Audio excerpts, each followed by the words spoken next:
boa noite, meu irmão, minha irmã, meu amigo, minha amiga. Você que nos acompanha na página Pregações Espíritas no Facebook e você que está inscrito no canal Pregações Espíritas no YouTube.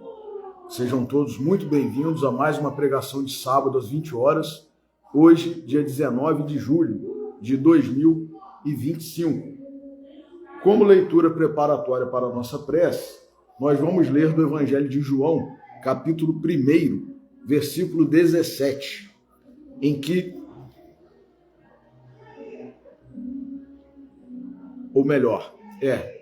em que ele fala assim: a lei veio por Moisés, mas a verdade e a graça vieram por Jesus Cristo. Vamos fazer a nossa prece. Senhor Jesus, nosso Mestre, Deus, nosso Pai, amigos e benfeitores espirituais, espíritos familiares e simpáticos, nossos anjos guardiães. A todos vós pedimos a bênção, a intercessão, a inspiração, neste momento em que estamos reunidos em Teu nome, Senhor Jesus, para estudarmos as Tuas lições, o Teu Evangelho, com a ajuda, o facilitador da doutrina espírita. E hoje, refletindo sobre a lei, a graça, a verdade, antecipadamente gratos por mais esta bênção, por mais esta oportunidade, pedimos permissão para iniciar a nossa reflexão de hoje. Que assim seja. Meus amigos, nós sabemos, como está no Evangelho segundo o Espiritismo, como é falado, ensinado na doutrina espírita, que há 3 aspectos, 3 momentos da revelação divina. O primeiro momento foi Moisés recebendo os 10 mandamentos. O segundo momento foi Jesus trazendo a verdade, a interpretação correta da própria lei, consistente no decálogo, nos 10 mandamentos que Moisés recebeu, porque muitas pessoas interpretavam errado e até hoje interpretam, Então Jesus veio, como ele falou, eu não vim descumprir a lei, mas, ao contrário, dar-lhe cumprimento. Só que Jesus, como nós conhecemos em algumas passagens que estão registradas nos evangelhos, que são considerados os evangelhos canônicos, Mateus, Marcos, Lucas e João, e também nos Atos dos Apóstolos, nas epístolas de Paulo, nas epístolas de João, de Pedro, Tiago, nós sabemos que o próprio Cristo falou: aprendestes o que foi dito, ou ouvistes o que foi dito, eu, porém, vos digo. E aí Jesus dava uma nova interpretação, um novo entendimento para aquilo que já era conhecido de longa data. Porém, não estava sendo seguido, interpretado da forma correta. Então, Jesus não veio dizer, não é nada disso, essa lei aí, esses mandamentos não devem ser cumpridos, não devem ser obedecidos, vocês têm que seguir agora o que eu vou dizer. Não, Jesus, ele deixou bem claro, eu não vim descumprir a lei. Pelo contrário, dar-lhe cumprimento. Por quê? Porque, na verdade, as pessoas que achavam que estavam cumprindo, não estavam, porque estavam interpretando errado. Então, essa epístola, esse versículo aqui do Evangelho de João, é muito interessante, porque ele fala assim, a lei veio por Moisés, mas a verdade e a graça vieram por Jesus Cristo. E nós, espíritas, nós sabemos, quando nós lemos, quando nós estudamos o Livro dos Espíritos, que na parte terceira do Livro dos Espíritos, em que são abordadas as leis morais, a última lei abordada é a lei de justiça, amor e caridade ou misericórdia, dependendo da tradução. Essa é a lei verdadeira de Deus. Lei de justiça, sim, de amor e de misericórdia. Só que quem que trouxe o entendimento de que essa lei de justiça é uma lei também de amor e de misericórdia? Foi Jesus. Porque antes, embora já existissem os 10 mandamentos, o que as pessoas seguiam, né? Que também era uma regra de conduta, uma regra de bem viver, né? Para manter a paz social naquela coletividade, né? Dos hebreus, dos judeus ali, né? Em sua manifestação como nação, como povo organizado, né? Nos primórdios ali deles. O que eles entendiam e praticavam? Porque também Moisés estabeleceu, né? Porque 10 foram normas de origem divina, que são os 10 mandamentos.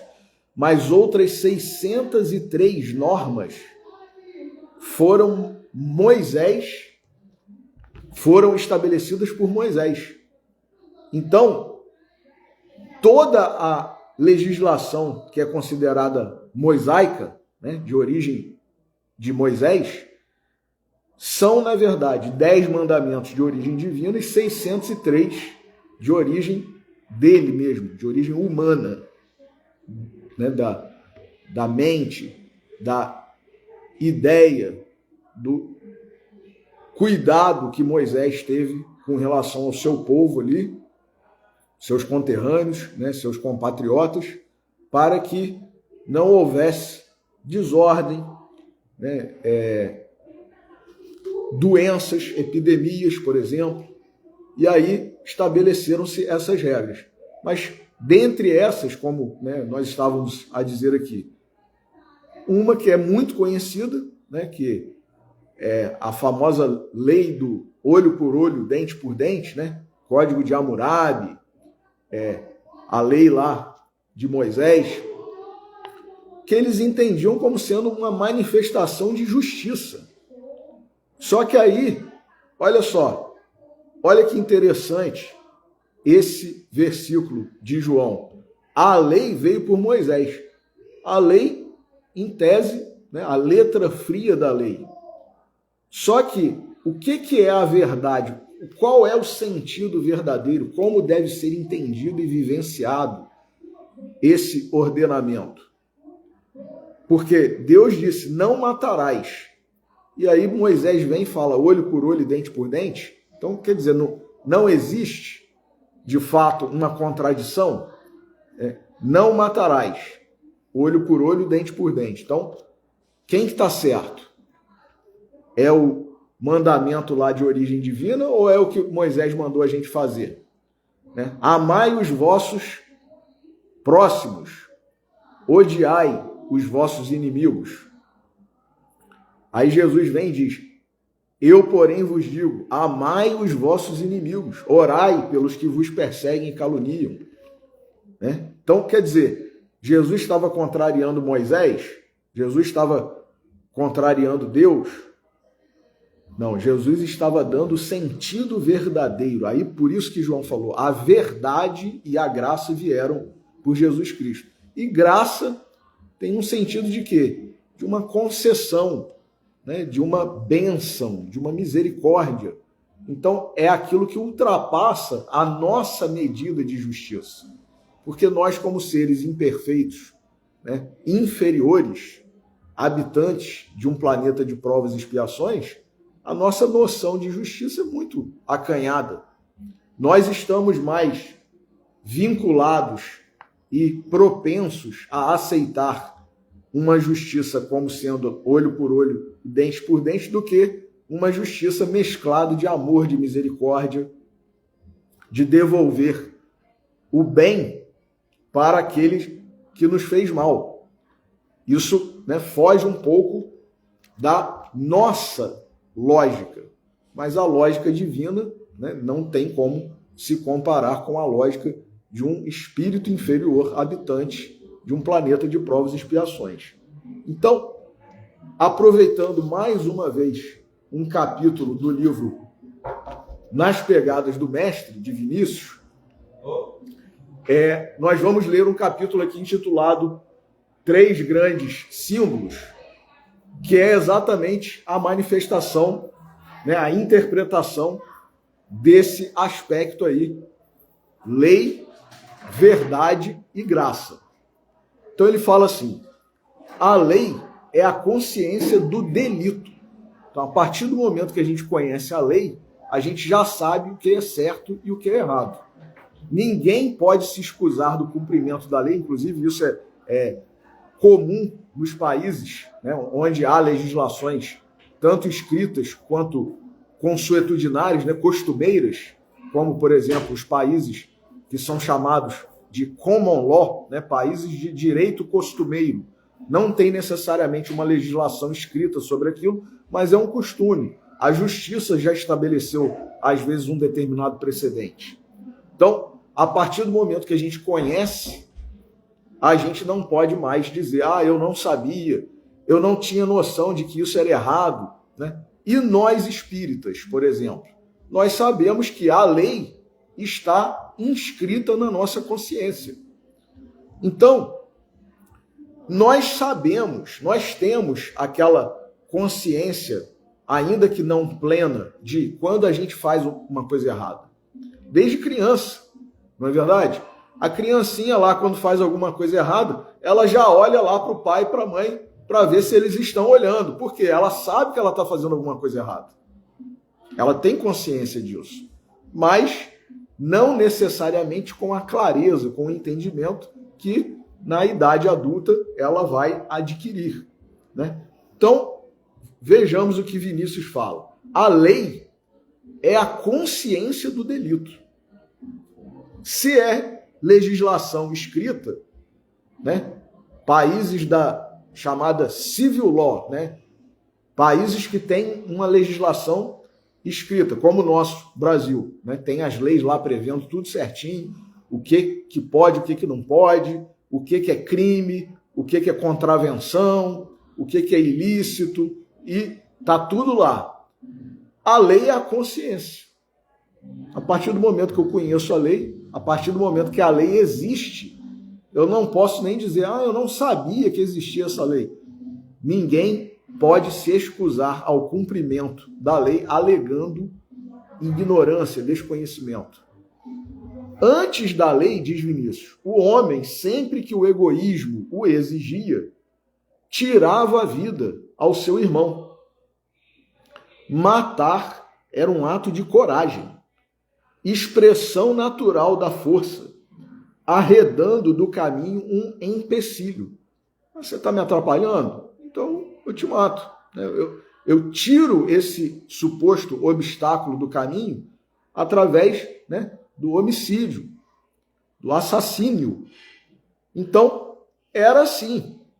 Infelizmente, hoje a gente ainda se depara, algumas vezes, né, com notícias, né, jornais, revistas e noticiário, seja na TV convencional, né, nas emissoras de TV, ou hoje com a internet, né, que tem canais no YouTube e Facebook, Instagram, e até canais pelo WhatsApp e Telegram, né, que, na verdade, são o quê? São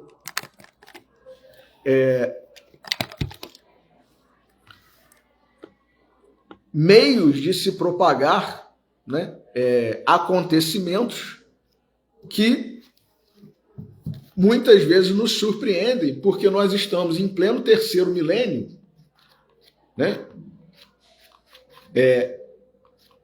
Terceiro milênio, século 21, e a gente se vê muitas vezes testemunhando, vivenciando episódios de violência que a gente fala assim, gente, como é que pode?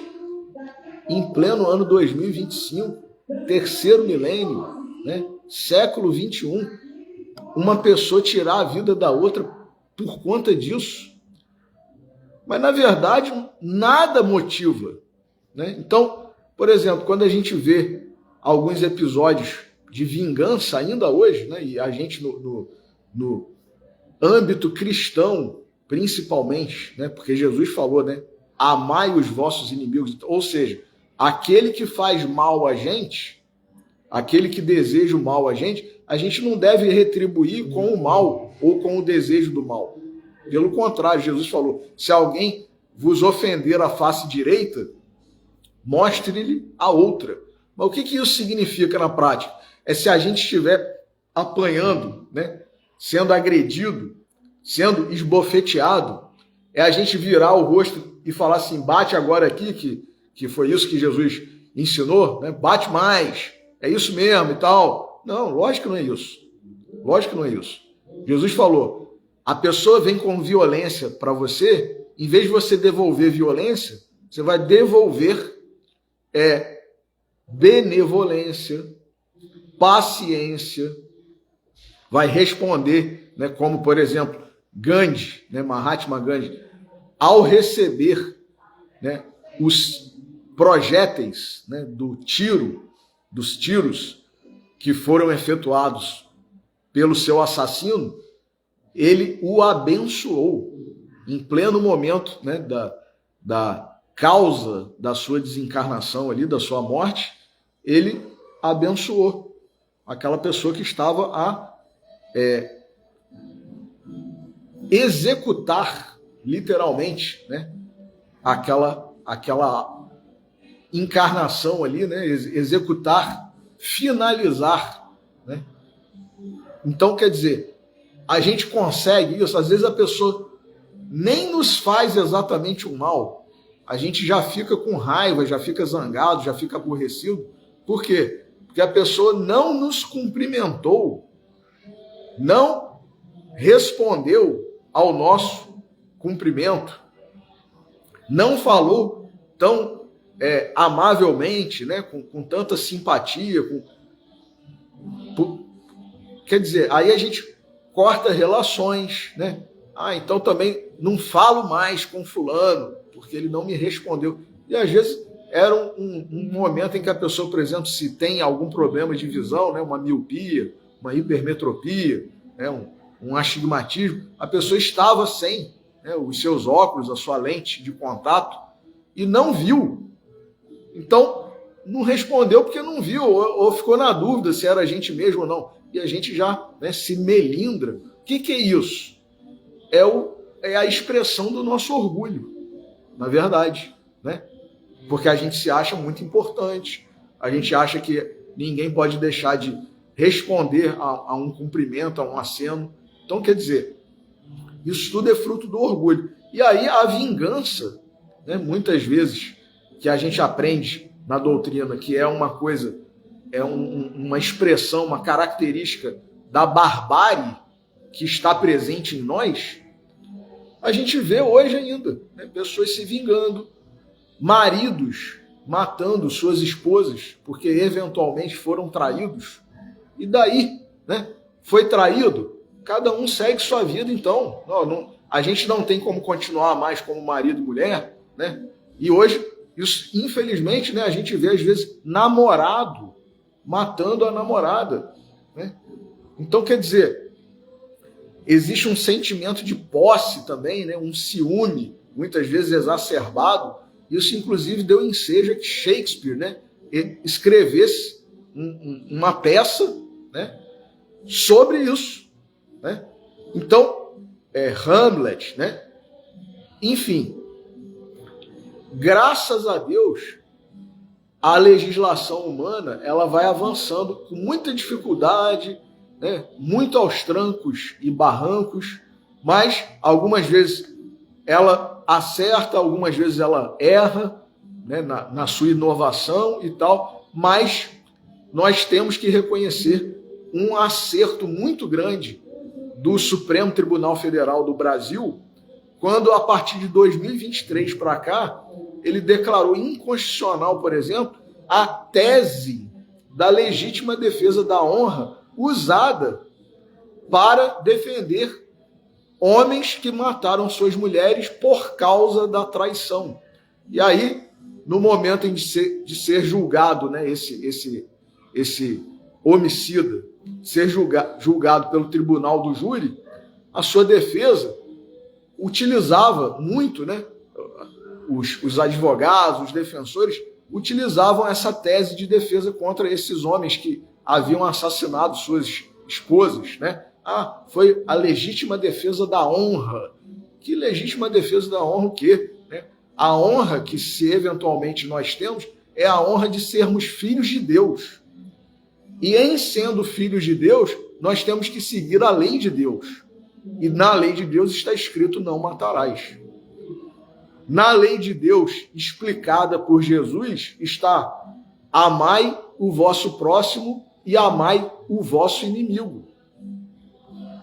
Então, quer dizer, a honra que nós devemos alegar e invocar para fazer ou deixar de fazer alguma coisa é essa. Sou filho de Deus, sou criatura de Deus, devo seguir a lei divina, devo seguir a lei, a interpretação que Jesus trouxe. E nós, espíritas, mais ainda, né? Todos os cristãos. E nós, espíritas cristãos, mais ainda, porque temos ainda o acréscimo das explicações de Allan Kardec, dos espíritos que participaram da codificação e todos que vieram, por exemplo, né, depois, como um Vinícius, por exemplo, como um Emmanuel, através da psicografia de Chico Xavier, um Humberto de Campos, um André Luiz, como, por exemplo, uma Ivone do Amaral Pereira, ao contar a sua própria história, né, na trilogia Nas Voragens do Pecado, O Cavaleiro de Numier e O Drama da Bretanha, em que ela, por vingança, ela própria, Dona Ivone, olha que humildade de uma pessoa contar, né? A gente às vezes faz uma coisinha errada, por menor que seja, e a gente quer esconder aquilo de todo mundo. Esses espíritos grandiosos, né, valorosos e humildes, eles contam para a gente os erros que eles cometeram. Por quê? Para que nós não incorramos nesse tipo de erro, ou nesses tipos de erros. Então, é muita humildade uma pessoa contar coisas tenebrosas que praticou no passado, com vistas à preservação, né, à imunidade, digamos assim, para nós outros, de não cometermos, não cairmos nesses erros, nessas tentações, por exemplo. Porque o que aconteceu com Dona Ivone lá? Né, eu não vou contar tudo, né, até convido, né, exorto os seguidores do nosso canal, da nossa página, a lerem essa trilogia, né, Nas Voragens do Pecado, O Cavaleiro de Numier e O Drama da Bretanha. O que aconteceu inicialmente? Né? Havia aquela diferença ali na Europa, na França, entre protestantes e católicos. A família de Dona Ivone era protestante e a rainha da França tinha um chamado Capitão da Fé, né, que é um dos personagens ali que aparece, que resolve ir, né, a essa localidade lá onde essa família protestante, que inclusive estava se destacando muito, angariando muitos fiéis, muitos discípulos. Por quê? Porque pregava o Evangelho do nosso Senhor Jesus Cristo, mas não da maneira que a Igreja Católica, né, determinava, estabelecia como sendo a correta. Né? Então, como nós sabemos na história, né, do cristianismo, muitas pessoas foram mortas, caracterizadas, classificadas como hereges.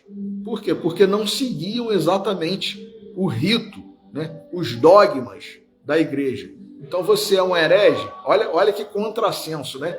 Uma doutrina, uma manifestação cristã achando-se e realizando, né, morte, achando-se no direito de matar, né, e realizando, promovendo morte, para defender exatamente esse Jesus que veio dizer que nós devemos amar os nossos inimigos. Disse sobre o não matarás, né? Aquele que disser raca contra o seu irmão, ou que chamar um irmão seu de louco, será digno do inferno, do fogo do inferno. Então, olha só, como é que pode a gente se dizer cristão e promover, né, mortes muitas vezes, ou hoje, como a gente tem visto aí, né, na era da internet e das redes sociais, né, a gente vê assassinato de reputação, cancelamentos, e pessoas que se dizem cristãs. Não, eu sou cristã e tal. Mas aí promove um assassinato de reputação. Não mata a pessoa, não. Mas fala que ela é isso, que ela é aquilo, sabendo que não é verdade. Né? Para difamar, digamos, a pessoa. Promove o cancelamento, o boicote, né, dessa pessoa, dessa empresa, às vezes. Por quê? Porque ela defende, ela acredita numa coisa que eu não acredito, que eu não defendo, que eu não gosto. Então eu me vejo no direito de difamá-la, de assassinar a sua reputação, né? Então, quer dizer, eu sou cristão fazendo isso, né? E algumas vezes, né, infelizmente, chega-se realmente à morte, né, ao homicídio. E aí a gente, né, como eu falava há pouco, maridos, namorados, né? Eu lavei a minha honra com sangue, né? Lavar a honra com sangue, lavar a alma com sangue, né? Foi uma legítima defesa da honra. Não tem nada disso. E graças a Deus o STF, né, determinou, estabeleceu que é inconstitucional esse tipo de alegação para ou diminuir a pena ou para absolver aquele, né, que promoveu esse tipo de morte, né, da sua esposa, da sua namorada, da sua noiva. E aí, continuando aqui então, né, com o texto de Vinícius. Antes da lei, o homem, sempre que o egoísmo o exigia, tirava a vida ao seu irmão. Matar era um ato de coragem, expressão natural da força, arredando do caminho o empecilho. Após o não matarás, olha só, hein, lá dos idos de Moisés, após o não matarás, o assassínio, o ato, né, de assassinar, foi tido em conta de pecado. Como o homicídio, o roubo, o adultério, a cobiça e outras modalidades de faltas e de vícios em que o egoísmo humano costuma expandir-se, foram condenados. Egoísmo e orgulho, né? Então, não só, né, não está só lá entre os 10 mandamentos, não matarás. Tá? Não furtarás, não cobiçarás a mulher do próximo, né? E outros mais, né? Honra teu pai e tua mãe. Desde então, continua Vinícius, sempre que o homem infringe este ou aquele preceito da lei, lei com L maiúsculo, lei de Deus, torna-se réu consciente, réu espiritual. Do delito praticado com pleno conhecimento de causa, resulta a responsabilidade e, consequentemente, o sofrimento. Quando a gente tem plena consciência, sabe o que está fazendo e sabe que é errado, isso, digamos, né, se fosse no mundo aqui dos seres encarnados, né, dos espíritos encarnados, isso seria uma agravante, né? E eu não tenho exatamente plena consciência. Eu sabia que era errado, mas eu não sabia que era crime, por exemplo, né? Eu não sabia que isso era tão grave, né? Eu achava. E aí vai variar também de nação para nação, de povo para povo, de época para época. Por exemplo, né, a gente no Livro dos Espíritos, no Evangelho segundo o Espiritismo, falam, né, sobre duelo, que era permitido até pouco tempo atrás, né? E, inclusive, o duelo era exatamente essa questão de honra, né? Alguém, né, matou uma pessoa da minha família, alguém disse um desaforo, né? Me difamou, me caluniou, né? Me imputou a mim a prática de um crime, sabendo que eu não fiz nada disso. Então, eu tinha o direito de desafiar essa pessoa, né, chamando para um duelo, e ali, olha que coisa grave, né? A lei autorizava que eu matasse essa pessoa, e muitas vezes os dois, os duelantes, né, eles morriam. Por quê? Porque os dois desferiram tiros, né, com as suas armas de fogo. Então, quer dizer, eu matei o sujeito que me difamou, que me caluniou e tal, mas ele também me matou. Isso não seria, para nós espíritas, uma espécie de suicídio? Não fui eu que tirei a minha própria vida, mas eu fui para um acontecimento, eu fui participar de algo que eu sabia que poderia resultar na minha morte. Então, quer dizer, como que chegaram ao plano espiritual todos esses que participaram de duelos, né, tendo apenas matado o seu adversário ou tendo matado e morrido? Então, quer dizer, eu sou um assassino e um suicida ao mesmo tempo, né? Porque, embora suicida indireto, mas eu estou participando de algo que eu sei que pode ocasionar a minha morte. E por orgulho, olha só, por orgulho, por vaidade, por querer que a sociedade me veja como alguém corajoso, alguém né, que preza pela sua honra, eu vou participar. Então, hoje, graças a Deus, não é permitido mais isso, no avanço da lei humana. Mas era permitido, era algo que era tido como legal, né, totalmente aceitável, né? Então, do delito praticado com pleno conhecimento de causa resulta responsabilidade e, consequentemente, o sofrimento. Assim se inicia o processo de regeneração.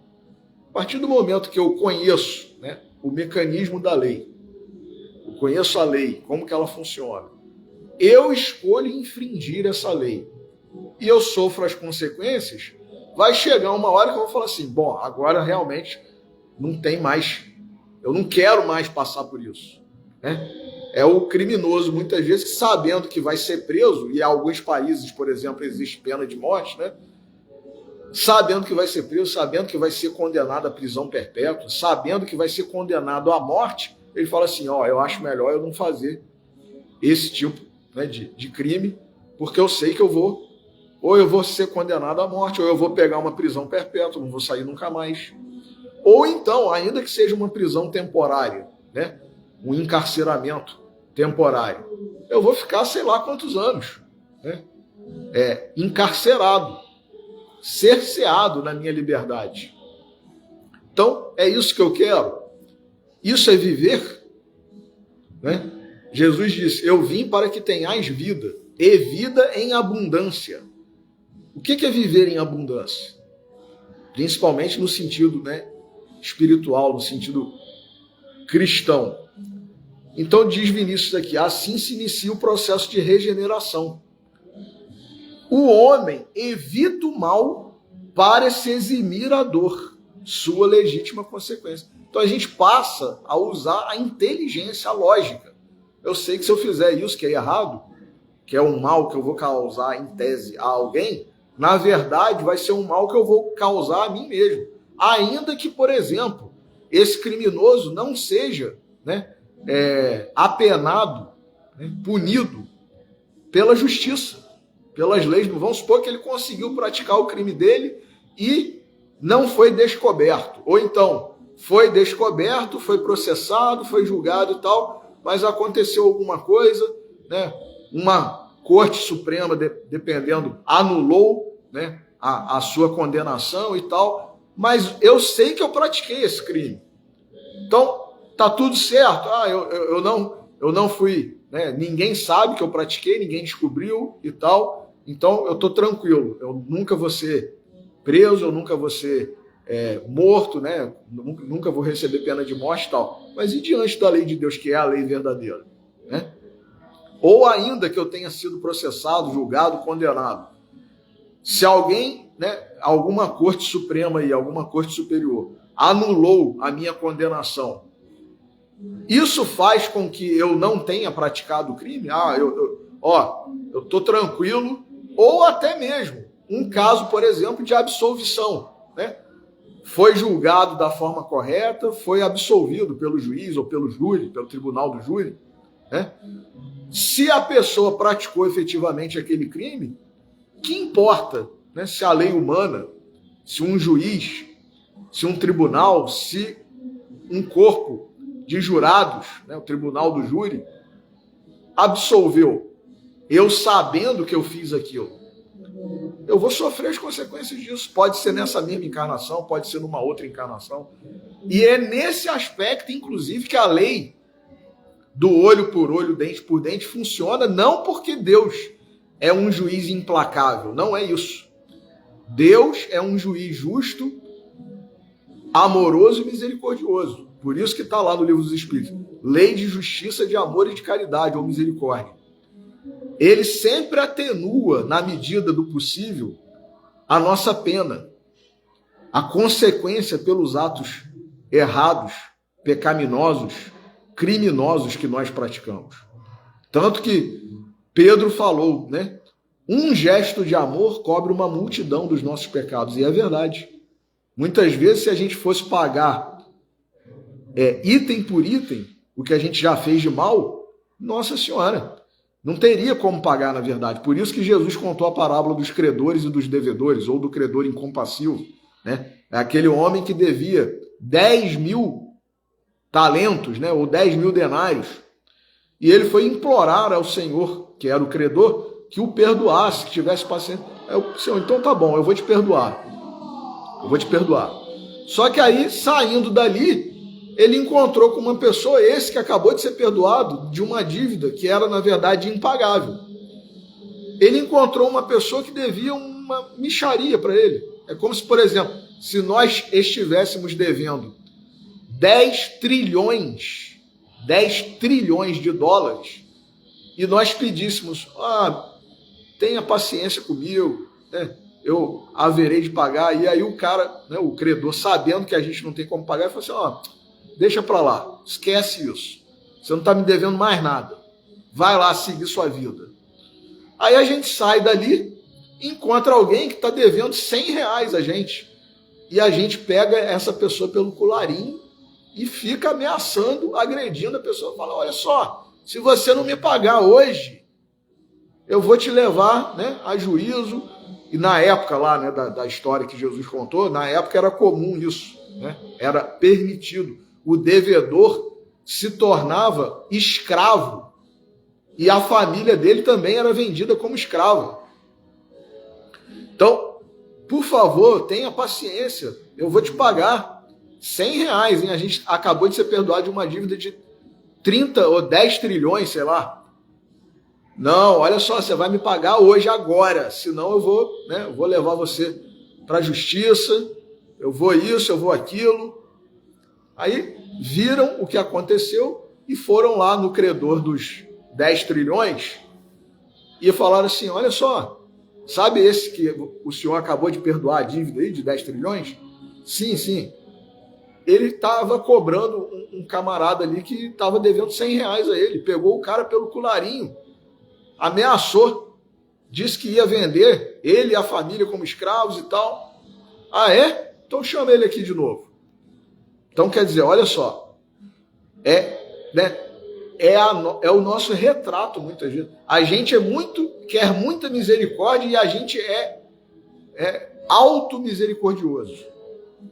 Ah, não, que isso, foi só, né, quando a gente vai falar de alguma coisa errada que a gente fez, não foi só não sei o que lá, foi só isso, foi por causa, a gente inventa motivo, né, diminui, né, a questão, coloca a culpa em outras pessoas, Não, eu fiz isso porque fulano, né? Porque fulano, porque Beltrano, ou então foi só isso assim, assim. Então a gente sempre ameniza, né? Agora, o outro, às vezes que fez uma coisa pequena, a gente, né, coloca, não, isso é muito grave que ele fez e tal, né?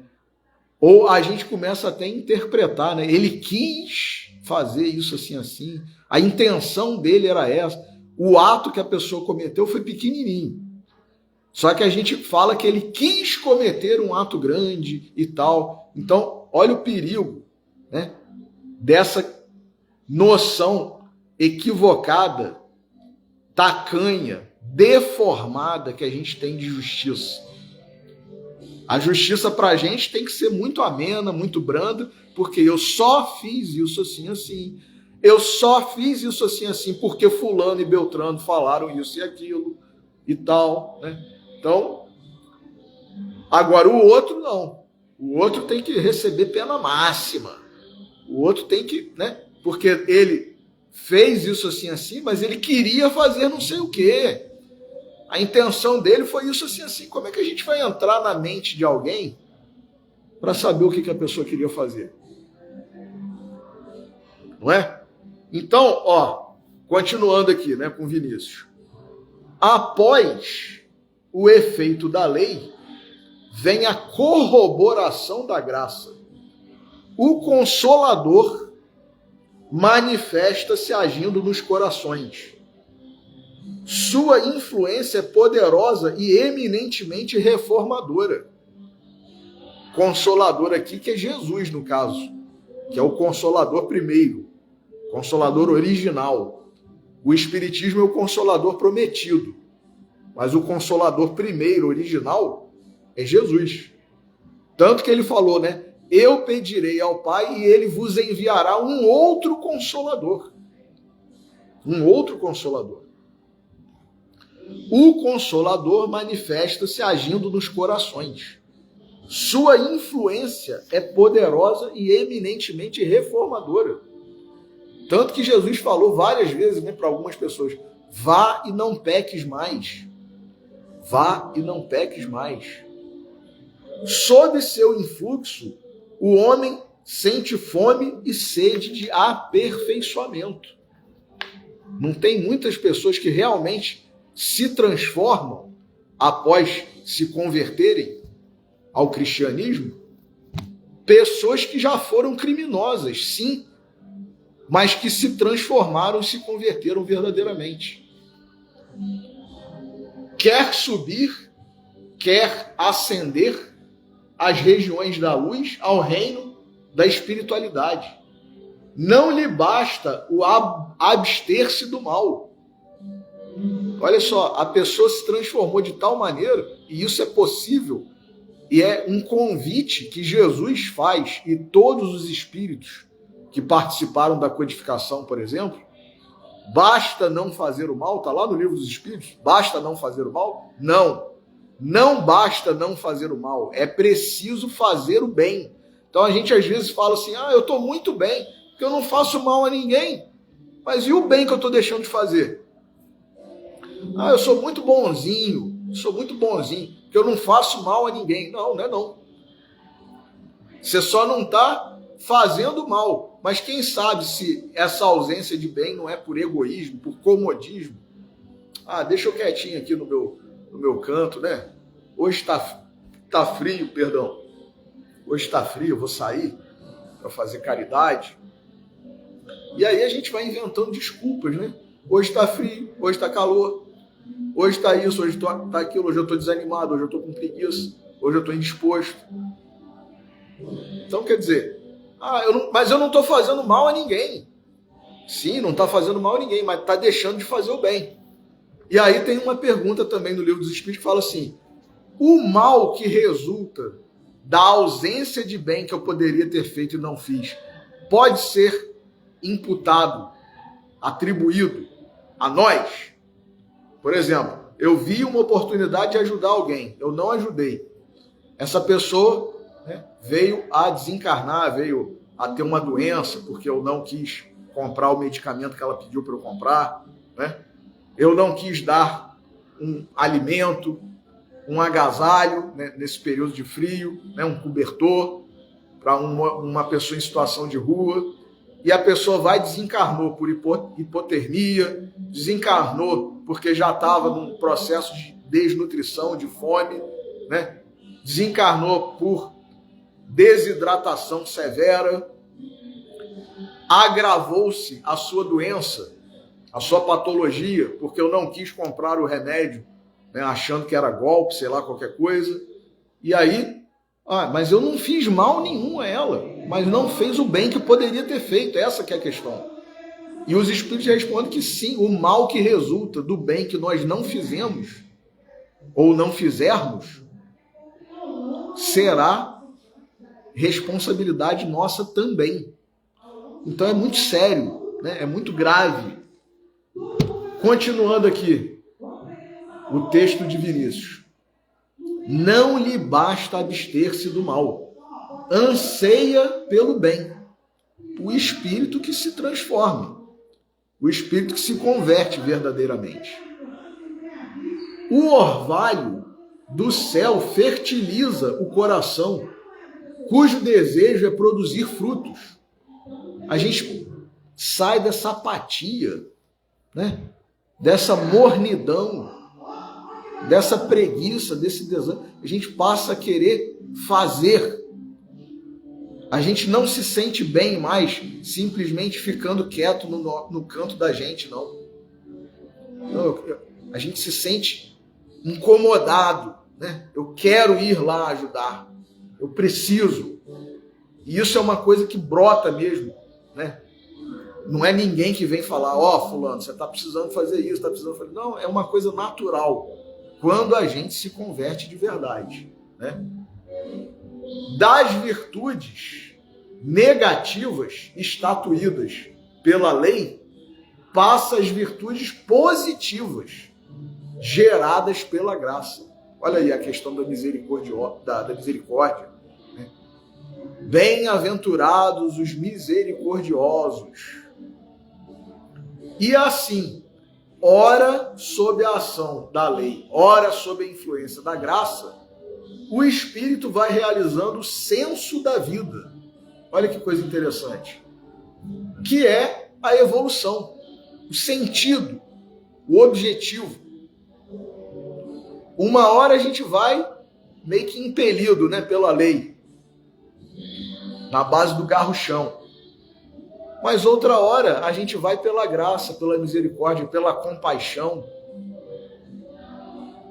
E aí a gente vai evoluindo e vai cumprindo com o objetivo da lei da encarnação, da nossa existência, né? Da nossa vida. Vida que supera uma encarnação. À medida que ele se eleva, a lei vai cedendo lugar à graça. Olha só que coisa interessante. À medida em que a gente vai evoluindo, vai crescendo, vai se elevando, a gente vai deixando a questão de obrigação, porque a lei determina, porque se eu não fizer isso, eu vou ter isso assim como consequência, né? E a gente vai fazendo por espontaneidade. Aí eu lembrei daquela frase de Emmanuel que está no livro O Consolador, em que quando ele é perguntado sobre como a gente faz para adquirir a virtude da paciência, aí ele dá uma resposta bem completa, né? Mas tem uma frase ali que se destaca e é muito citada, né, por nós no meio espírita. A disciplina antecede a espontaneidade. Primeiro a gente faz por disciplina, por imposição. E depois, à medida em que a gente vai trabalhando nessa disciplina, nesse segmento, nessa obediência da lei, daqui a pouco a gente vai fazendo por espontaneidade. É algo natural. Então, isso é maravilhoso, né? É assim, e assim, ora sob a ação da lei, ora sob a influência da graça, o espírito vai realizando o senso da vida, que é a evolução. À medida que ele se eleva, a lei vai cedendo lugar à graça, até que esta acaba dominando completamente. Ou seja, a gente vive o amor. vive a graça divina, vive a misericórdia, vive a compaixão. Não foi isso que Jesus fez por nós? Ele não veio ao nosso orbe, ao nosso planeta, por amor, por compaixão, por graça. Olha só que coisa maravilhosa, né? A lei, portanto, diz Vinícius, é um freio para coibir o mal. A graça, um incentivo para promover o bem. Olha que coisa interessante, vou repetir. A lei, portanto, é um freio para coibir o mal. A graça, um incentivo para promover o bem. Aquela corrige, esta aperfeiçoa. A lei corrige, a graça aperfeiçoa. A lei vem primeiro, a graça depois. Da lei, o homem se liberta pelo esforço, pela luta contra seus defeitos e imperfeições. A lei atua até onde termina a esfera humana. A graça ensaia o voo do espírito no plano divino, onde o céu não tem mais horizonte. Que maravilha, hein?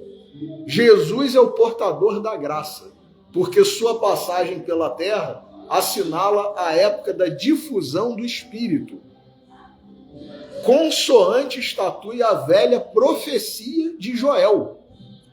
No Tabor, vemos transfigurados Moisés simbolizando a lei, Elias, os profetas, e Jesus conjugando leis e profecias como a imagem da graça, que é a suprema expressão do amor de Deus.